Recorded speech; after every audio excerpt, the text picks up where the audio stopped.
Assalamualaikum warahmatullahi wabarakatuh.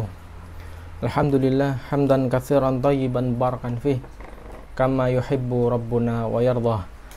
Asyhadu an la ilaha illallah wahdahu la syarikalah wa asyhadu anna Muhammadan abduhu wa rasuluh. Wa sallallahu ala nabiyyina Muhammadin wa ala alihi wa ashabihi wa man tabi'ahum bi ihsanin ila yaumiddin wa ba'd.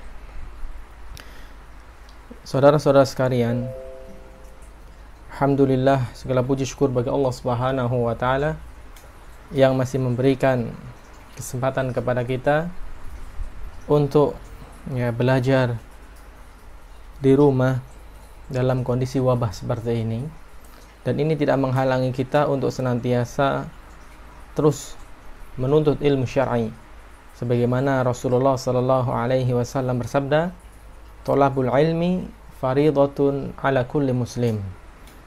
Mencari ilmu adalah kewajiban bagi setiap muslim. Pada pembahasan kali ini insyaallah kita akan bercerita tentang sebuah kisah yang disampaikan oleh Nabi kita yang mulia sallallahu alaihi wasallam tentang kisah seorang pemuda yang dia membunuh 100 jiwa. Dan ini kisah yang ma'ruf, yang sudah dikenal di kalangan kita, yang mungkin kita sering mendengarnya. Kisah ini diriwayatkan dari Abu Sa'id bin Malik bin Sinan Al-Khudri radhiyallahu anhu, bahwasanya Rasulullah sallallahu alaihi wasallam bersabda, "Qal kana fi man kana qablakum rajulun qatala tis'atan wa tis'ina nafsan." Dahulu, pada masa sebelum kalian, ada seseorang yang pernah membunuh 99 jiwa. Fas'ala an a'lami ahli ilm, ahli ardi. Maka laki-laki ini pun bertanya kepada seorang alim yang ada pada waktu itu. Fadulla ala rahibin. Maka ditunjukkanlah laki-laki tersebut kepada seorang rahib ahli ibadah. Fa'atahu faqal innahu qatala tis'atan wa tis'ina nafsan fahal lahu min taubah. Maka ia pun mendatangi rahib tersebut dan bertanya, jika seseorang telah membunuh 99 jiwa, apakah ada taubat bagi dirinya? Faqala la. Maka jawab sang rahib tadi, jawab sang pendeta tadi mengatakan tidak ada taubat baginya. Faqatalahu faqammala bihi mi'ah. Maka rahib itu pun dibunuh sehingga genaplah menjadi 100 jiwa yang telah ia bunuh. Kemudian Rasulullah SAW melanjutkan, "Summa sa'ala an a'lami ahlil ardi." Kemudian orang ini pun mencari orang alim yang ada di waktu tersebut untuk bertanya. Fadulla ala rajulin alimin. Maka ditunjukkanlah kepada seorang alim, seorang ulama yang ada di tempat tersebut. Faqal innahu qatala mi'ata nafsin fahal lahu min taubah. Maka laki-laki tersebut pun bertanya, jika seorang telah membunuh 100 jiwa, masih mungkinkah dia bertaubat, atau mungkinkah Allah Subhanahu wa taala menerima taubatnya? Faqala na'am. Maka kata sang alim tersebut pun mengatakan, iya. Wa man yahulu bainahu wa bainat taubah. Apa yang menghalangi antara dia dengan taubat? Intalik ila ardin kadza wa kadza. Maka jawab sang alim ini pun mengatakan, kamu pergilah ke tempat ini dan itu. Fa inna biha unasan ya'budunallaha ta'ala fa'budillaha ma'hum. Kamu pergilah ke sebuah tempat, kemudian nanti kamu di sana akan bertemu dengan orang-orang yang mana mereka itu beribadah kepada Allah Subhanahu wa taala, dan kamu ikut beribadah kepada Allah bersama mereka. Wala tarji ila ardika fa innaha ardu su'in. Dan kamu jangan sekali-kali kembali ke negerimu, sesungguhnya tempatmu itu yang dulu adalah tempat yang buruk. Fantalaqa hatta idza nasafa at-tariqa atahul maut. Maka laki-laki ini pun pergi menuju ke sebuah tempat yang ditunjuk oleh si alim tadi. Ternyata baru setengah jalan kematian menghampirinya. Fakhtasamat fihi malaikatur rahmati wa malaikatul adzab.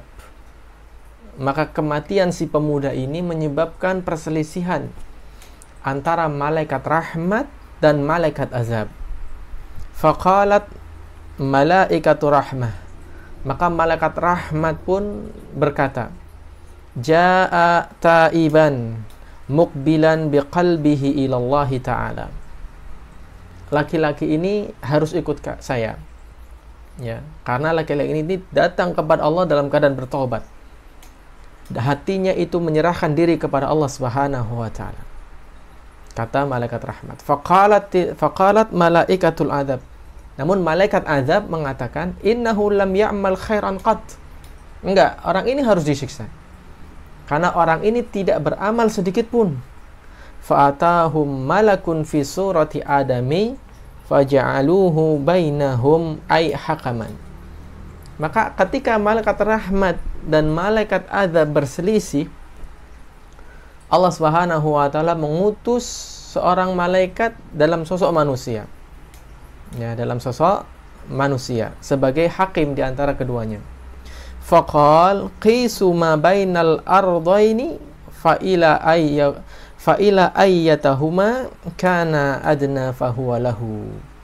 Maka kata malaikat yang sebagai hakim ini mengatakan, qisu, hitung saja antara dua tempat tadi. Mana yang lebih dekat dari pemuda ini, maka dialah yang mendapatkannya. Faqasu fawajaduhu adna ilal ardil lati arada faqabadathu malaikatu rahmah. Maka diukurlah jarak antara pemuda ini dengan tempat yang baik dengan tempat yang buruk. Maka ternyata ketika diukur, laki-laki ini lebih dekat ke tempat yang baik, lebih dekat ke tempat yang menyembah kepada Allah Subhanahu wa taala. Maka diambillah roh tersebut oleh malaikat rahmat. Muttafaqun alaih. Itulah hadis yang disampaikan oleh Rasulullah sallallahu alaihi wasallam yang diriwayatkan oleh Imam Bukhari dan Imam Muslim, dan ini dinukil oleh Imam An-Nawawi dalam kitabnya Riyadhus Shalihin. Beberapa faedah dari hadis ini, ya. Yang pertama adalah luasnya ampunan Allah Subhanahu wa taala. Hadis ini menunjukkan bahwasanya Allah Subhanahu wa taala Maha Pengampun. Betapapun banyak dosa manusia, ketika dia mau bertobat kepada Allah Subhanahu wa taala, Allah akan mengampuninya. Ya, Allah akan mengampuninya. Dalam riwayat yang lain Rasulullah sallallahu alaihi wasallam bersabda, "Haddatsana Anas ibn Malik qala, sami'tu Rasulullah sallallahu alaihi wasallam yaqul." Dari Anas bin Malik radhiyallahu anhu, dia berkata, aku mendengar Rasulullah sallallahu alaihi wasallam bersabda, "Qala Allahu ya ibna Adam, innaka ma da'awtani wa rajautani ghafartu lak, ala ma kana fika wala ubali." Kata Rasulullah SAW, wahai anak Adam, sesungguhnya jika engkau menyeru, ya mengharap kepadaku, yaitu kepada Allah Subhanahu wa taala, maka pasti akan ampuni dosa-dosamu tanpa aku pedulikan. Ya bena Adam, lau balaghat dzunubaka ananas sama, lau balaghat dzunubuka ananas sama, summa astaghfartani faghfartu lak wala ubali. Wahai anak Adam, jika seandainya dosamu sampai menyentuh langit, saking banyaknya dosanya sampai menembus langit, namun dia meminta ampun kepada Allah Subhanahu wa taala, ghafartulak, Allah akan mengampuni, wala ubali, dan Allah enggak pedulikan dosa tersebut, Allah akan kasih ampun kepadanya. Ya bena Adam, innaka law ataitani bi qurabil ardi khataya summa lakitani la tusyriku bi syai'a la ataituka bi qurabiha maghfiratan. Kata Rasulullah SAW, wahai anak Adam, kalau seandainya engkau datang kepadaku, engkau meninggal dalam keadaan membawa dosa sepenuh bumi, ya, dalam membawa dosa sepenuh bumi, Namun ketika orang ini meninggal dunia, dia tidak berbuat syirik kepada Allah Subhanahu wa taala. Tidak menyekutukan Allah Subhanahu wa taala. Apa kata Allah Subhanahu wa taala? La ataituka bi qurabiha maghfirah. Aku akan datang kepadamu dengan ampunan sepenuh bumi pula. Bayangkan betapa rahmannya Allah Subhanahu wa taala kepada manusia.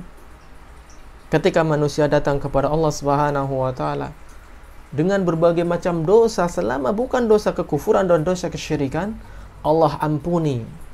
Allah berikan ampunan meskipun dosanya sepenuh bumi. Luasnya ampunan Allah Subhanahu wa taala. Kemudian faedah yang kedua, Allah Subhanahu wa taala mengampuni semua dosa. Bahkan sampai dosa besar pun jika dia mau bertobat, Allah akan ampuni.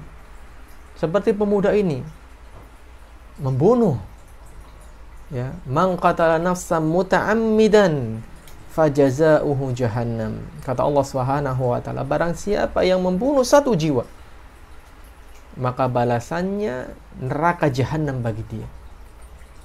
Dia tidak membunuh satu orang, tidak dua orang, tapi 100 nyawa dia habisi. Namun ketika dia datang kepada Allah Subhanahu wa taala, dia bertobat kepada Allah Subhanahu wa taala, Allah ampuni.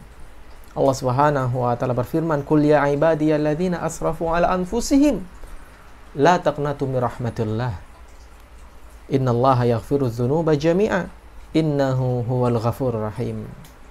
Qul, kata Allah Subhanahu wa taala, katakanlah wahai Muhammad, ya ibadi, wahai hambaku. Lihat, Allah Subhanahu wa taala memanggil hambanya yang penuh dengan dosa. Ya ibadi, bukan wahai manusia, tapi wahai hambaku. Ini salah satu bentuk, ya, tingkat Al-Quran di mana Allah Subhanahu wa taala menyebutkan orang-orang yang berbuat dosa dari kalangan ahlu tauhid dengan ucapan ya ibadi, wahai hambaku. Alladzi asrafu ala anfusihim, yang mana mereka melampaui batas, berbuat banyak dosa dan maksiat, melampaui batas. La taqnatu min rahmatillah. Jangan sekali-kali kalian berputus asa dari rahmat Allah. Jangan sekali-kali berputus asa dari rahmat Allah Subhanahu wa taala. Innallaha yaghfirudz dzunuba jami'an. Karena Allah mengampuni semua dosa. Bahkan dosa kesyirikan, kalau seandainya orang itu mau bertobat kepada Allah Subhanahu wa taala, Allah ampuni. Ya. Allah Subhanahu wa taala mengampuni semua dosa. Innahu huwal ghafurur rahim.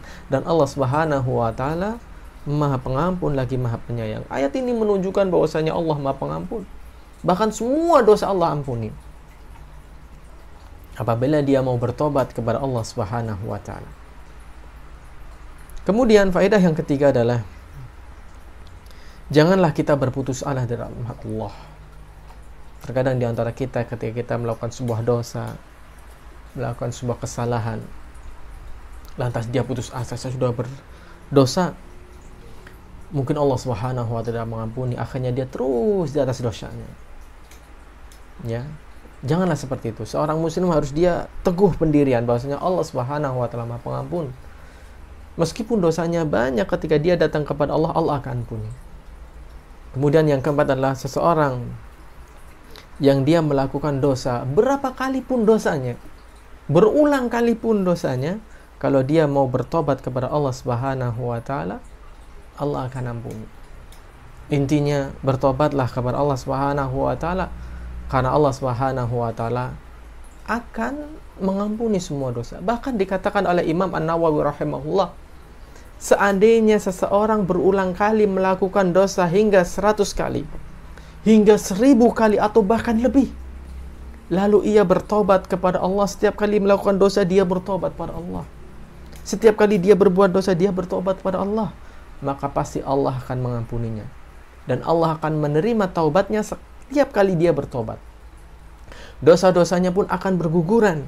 Seandainya ia bertobat dengan sekali taubat saja sudah cukup untuk semua dosanya. Ya, ini perkataan Imam An-Nawawi rahimahullah.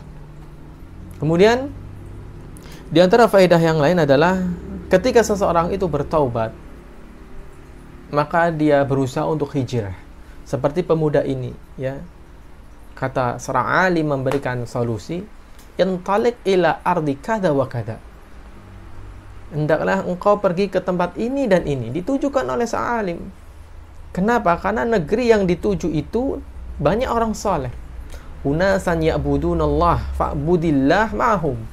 Hendaklah engkau di sana nanti ketemu dengan orang-orang yang menyembah kepada Allah Subhanahu wa taala dan engkau ikut beribadah di dalamnya.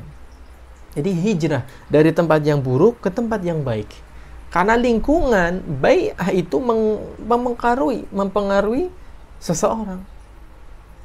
Ketika seseorang dia soleh, lambat laun lingkungannya buruk-buruk, akhirnya dia ikut buruk juga. Ya. Demikian juga ketika orangnya buruk, kemudian pindah ke lingkungan atau mungkin ke perumahan yang isinya orang baik semua, insya Allah dia akan menjadi baik. Yang dulunya dia nggak pernah sholat, ya tidak pernah mengaji, kemudian pindah ke RT yang masyarakatnya rajin sholat, rajin mengaji, insya Allah lambat laun dia akan ikut sholat berjamaah. Inilah ya faedah ketika seseorang mau berhijrah, hendaknya dia menuju ke tempat yang baik. Berkata Imam An-Nawawi rahimahullah, hadis ini menunjukkan orang yang ingin bertobat dianjurkan baginya untuk berpindah dari tempat yang ia itu melakukan kemaksiatan. Kemudian faedah yang lain adalah memperkuat taubat dengan cara berteman dengan orang saleh. Ini penting. Jangan ketika sudah bertobat temannya itu terus. Ya. Seseorang yang minum khamar, kemudian dia tobat, saya tobat tidak mau minum khamar lagi, namun berteman dengan orang yang rajin minum khamar, maka lambat laun dia akan ikut juga. Ya, lambat laun akan terulang kembali dia minum khamar lagi. Makanya Rasulullah SAW pernah menjelaskan dalam sebuah hadisnya yang menggambarkan bagaimana bagaimana teman itu mempengaruhi orang lain. Rasulullah SAW bersabda, "Mathalul jalisi salih wal jalisi su'i kamathali sahibil miski wa qiril haddad." Kata Rasulullah SAW, seseorang yang duduk berteman dengan orang yang soleh dan orang yang jelek adalah bagaikan berteman dengan pemilik minyak wangi dan pandai besi. La ya'damuka min sahibil miski imma tashtarihi aw tajidu rihahu. Jika engkau duduk berteman dengan penjual minyak wangi, minimalnya engkau membelinya. Ya, minimalnya engkau membeli minyak wangi tadi. Atau kalau engkau tidak membelinya, minimalnya engkau mencium bau wanginya. Ya, ini gambaran orang soleh. Ya, minimalnya engkau mendapat contoh yang baik, atau minimalnya engkau senantiasa mendengarkan nasihat dari temanmu yang soleh tadi. Wakirul haddadi yukhriqu badanaka aw thawbaka aw tajidu minhu rihan khabitha. Namun jika engkau duduk dengan pandai besi, ya, engkau mendapati badanmu terbakar atau bajumu terbakar, atau minimalnya baumu tidak enak. Ya, minimalnya bau badanmu tidak enak. Sama berteman dengan orang yang buruk, ya, mungkin engkau diajak melakukan keburukan, atau minimalnya engkau dicap sebagai orang yang buruk karena engkau berteman dengan orang buruk. Ibnu Hajar Al-Asqalani mengatakan, hadis ini menunjukkan larangan berteman dengan orang-orang yang dapat merusak agama maupun dunianya.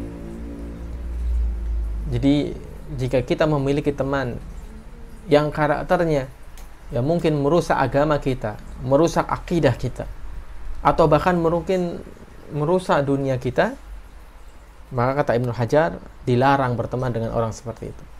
Dan hadis ini juga menunjukkan dorongan agar bergaul dengan orang-orang yang dapat memberikan manfaat baik untuk agama maupun untuk dunianya. Faedah yang terakhir dari hadis ini adalah keutamaan ilmu. Jadi orang yang berilmu dia akan terselamatkan dengan izin Allah Subhanahu wa taala. Lihatlah bagaimana Rasulullah SAW menceritakan di awal tadi, ketika pemuda ini bertanya kepada seorang rahib, ahli ibadah yang nggak punya ilmu. Ditanya, mungkinkah saya bertobat? Si ahli ibadah, dia ngertinya cuma ibadah. Ngertinya ibadah dan ibadah tanpa memiliki ilmu. Maka menurut sang rahib ini dengan dangkal ilmunya, dia mengatakan enggak. Allah nggak mungkin menerima taubatmu. Karena menurut seorang rahib, dia sudah dosa besar, membunuh 99 jiwa. Namun akibat ucapan fatwanya tadi yang tanpa dasar ilmu, maka dibunuhlah. Ya, rahib ini pun dibunuh oleh pemuda tadi hingga genap menjadi 100 jiwa. Namun lihat seorang alim, ketika dia ditanya, mungkinkah saya bertaubat padahal saya sudah membunuh 100 orang nyawa? Kata-kata seorang alim, iya.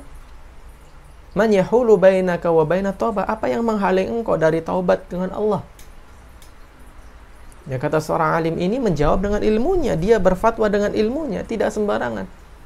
Dia ngerti bahasanya Allah Maha Pengampun. Dan dengan ilmu yang dia sampaikan, dia terselamatkan dan dia tidak dibunuh oleh laki-laki tadi. Ini menunjukkan keutamaan ilmu yang sangat besar. Sehingga bagi kita senantiasa terus belajar. Terus belajar. Jangan sampai bosan. Bahkan Nabi SAW, beliau bersabda dari sahabat Abu Darda, inna fadlal alim alal abid ka fadlil qamar lailatal badri ala sairil kawakib. Dan keutamaan orang yang berilmu dibandingkan ahli ibadah itu bagaikan rembulan di bulan purnama dibanding seluruh bintang-bintang yang ada. Betapapun jumlah bintang di langit begitu banyak, ketika malam bulan purnama nggak ada apa-apanya cahaya bintang, terkalahkan dengan satu bulan, yaitu bulan purnama. Itulah gambaran seorang alim. Ya, manfaatnya begitu besar. Maka kita terus belajar, jangan merasa pintar. Sebanyak apapun buku yang kita baca, kitab yang kita baca, jangan terus merasa puas dengan apa yang dia milikinya. Terus belajar. Sebagaimana perkataan Imam Ahmad pernah ditanya, dan ulama yang lainnya. Ya, tidak cuma Imam Ahmad, ya.